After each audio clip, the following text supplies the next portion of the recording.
تعالیٰ عنہ نے غزوہ احد میں فرمایا ہے وہ اپنی مثال آپ ہے۔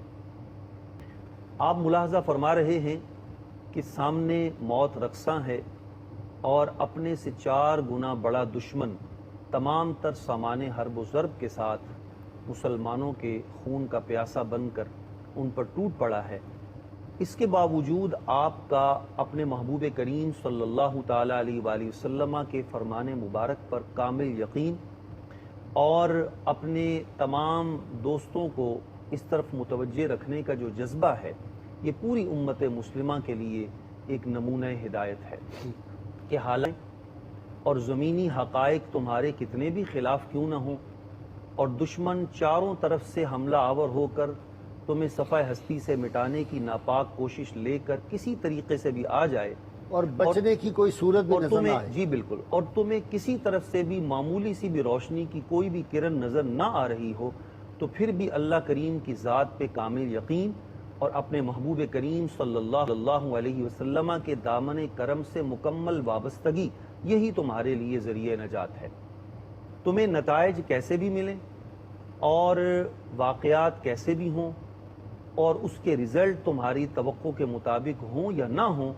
تمہارا کام صرف یہ ہے کہ اپنے محبوب کریم کے دامن کرم سے وابستہ رہو اور جو مشن تمہیں سونپا گیا ہے اس مشن پر تم مکمل طریقے سے ڈٹے رہو۔ وہ جو اقبال نے فرمایا تھا کہ برتر از اندیشہ سود و زیاں ہے زندگی، ہے کبھی جاں اور کبھی جاں ہے زندگی۔ تو زندگی کو اللہ کے راستے میں قربان کر دینا یہ کمال ہے۔ جو اللہ کے بندے ہیں وہ کبھی نہیں سوچتے کہ ہم اپنی زندگی میں ہی اپنی قربانیوں کا ثمر دیکھیں اور جس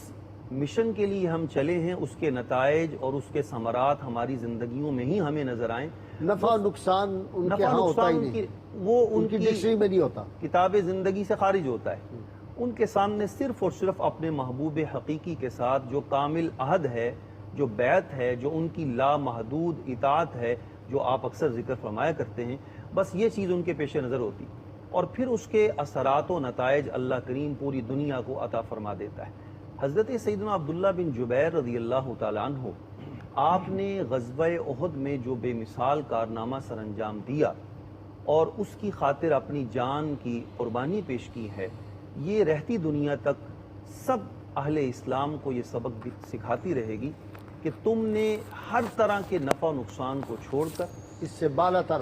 بالا تر ہو کر تم نے اپنے مشن سے مکمل پختہ رہنا ہے۔ اچھا جی سید صاحب، ایک اس سے یہ بھی پتہ چلتا ہے ہمیں، خاص سیدنا عبداللہ بن جبیر ان کے ساتھیوں کی وہاں جو شہادت ہوئی ہے، کہ حکم مصطفیٰ صلی اللہ علیہ وسلم جو ہے اس پہ اپنی عقل نہیں استعمال کرنی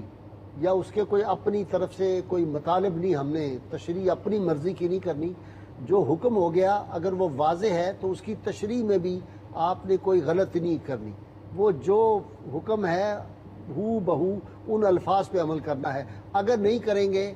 تو ہمیں اس سے یہ بھی سبق ملتا ہے کہ صحابہ بھی اگر ان سے بھی کوئی عدم توجہ ہو جائے تو اس کا کتنا بڑا نقصان ہوتا ہے۔ چہ جائے کہ آج امت جو ہے وہ آپ صلی اللہ علیہ وسلم کے ارشادات کو ایسے دانشور آ گئے ہیں جو کہتے نہیں اس سے یہ مطلب نہیں تھا، اس سے یہ مطلب تھا، وہ اپنی عقل کے گھوڑے دوڑاتے ہیں۔ اس واقعہ سے ہمیں پتہ چلتا ہے کہ نہیں، کوئی عقل کا گھوڑا نہیں دوڑانا، سرکار نے فرما دیا یہاں سے نہیں ہلنا، یہاں سے نہیں ہلنا، اس کا یہی مطلب ہے۔ جی بسم اللہ الرحمن الرحیم وصلی اللہ تعالی علی النبی الامین وعلی آلہ وصحبہ اجمعین۔ غازی صاحب، آپ کی بات کا جواب دینے کے لیے مجھے کچھ تھوڑی سی تمہید کی اجازت دیں۔ بالکل۔ قرآن عزیز نے مہاجرین و انصار کی اجتماعی تعریف بڑی خوبصورت انداز میں فرمائی ہے۔ ارشاد باری ہے، رب العالمین جل وعلا نے ارشاد فرمایا، والذین آمنوا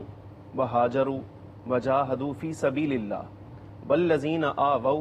ونصروا اولئک هم المؤمنون حقا۔ قرآن عزیز فرماتا ہے وہ لوگ جو ایمان لائے اور ہجرت کی اور رضائے الہی کے لیے راہ خدا میں جہاد کیا، یہ پہلا گروہ مہاجرین کا آ گیا۔ اور آگے ارشاد فرمایا والذین آووا، اور دوسری جماعت ان کی جنہوں نے رہنے کے لیے گھر دیے،